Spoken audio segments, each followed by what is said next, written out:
Yes, sir. Welcome back to another episode of the Skate Escape. I am your host, Malcolm Watson, and in this episode, we'll talk about it this week in skateboarding.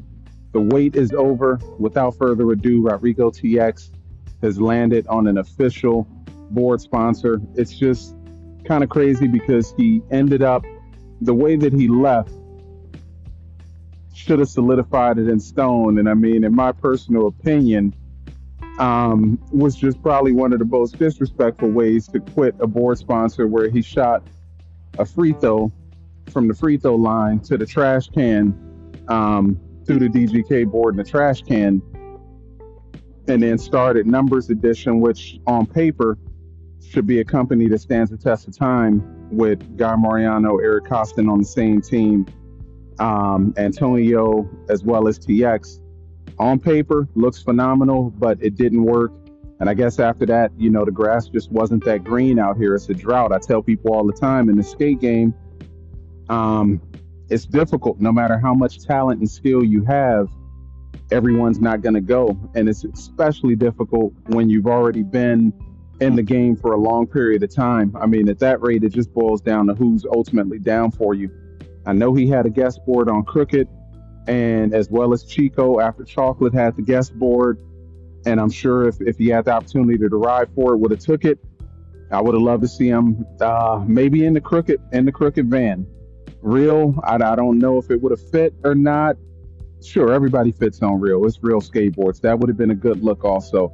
But without further ado, ended up back at DGK. For me, it just would have been when I'm shooting the free throw, throwing the board in the trash can, it says it all.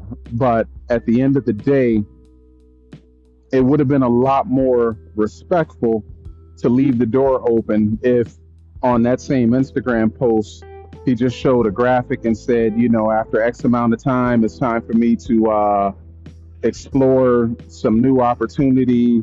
The regular humdrum that people put out there when they lose a sponsor. They just say, I'm excited. I'm so excited about the future.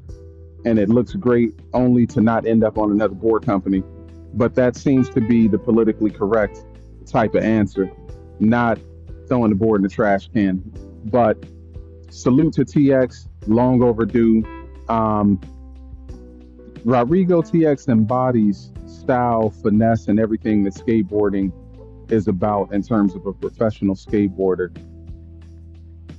He's withstood the test of time. Style never switched up. You never saw him wearing skinny jeans or jumping down handrails like everybody else. Even though he did it, he stayed A1 from day one, and still continues to put it down. Hasn't lost 1 ounce of pop or style or finesse in his skateboarding. And for that reason, it's well deserved that he has ended up back with his name on the skateboard. Hopefully this time, until the wheels fall off,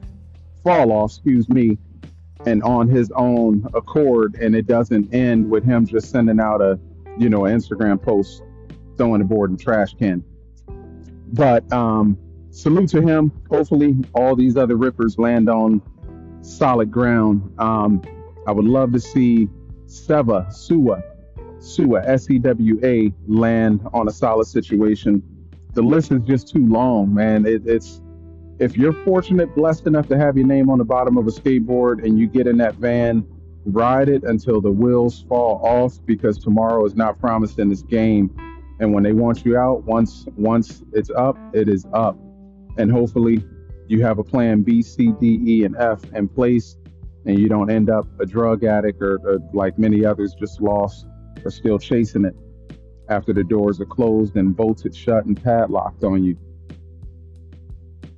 But until next time, thank you for joining me again on the Skate Escape. Yes, indeed, the wheels are still rolling. I'm still out here. And you can find me over at YouTube at the Skate Escape Podcast. Once again, THESK8 Escape Podcast YouTube channel, or just plug my name, Malcolm Watson. This shouldn't be hard to find. I will see you guys in traffic. Summer is here. Get out there, go get you some. And on that note, peace.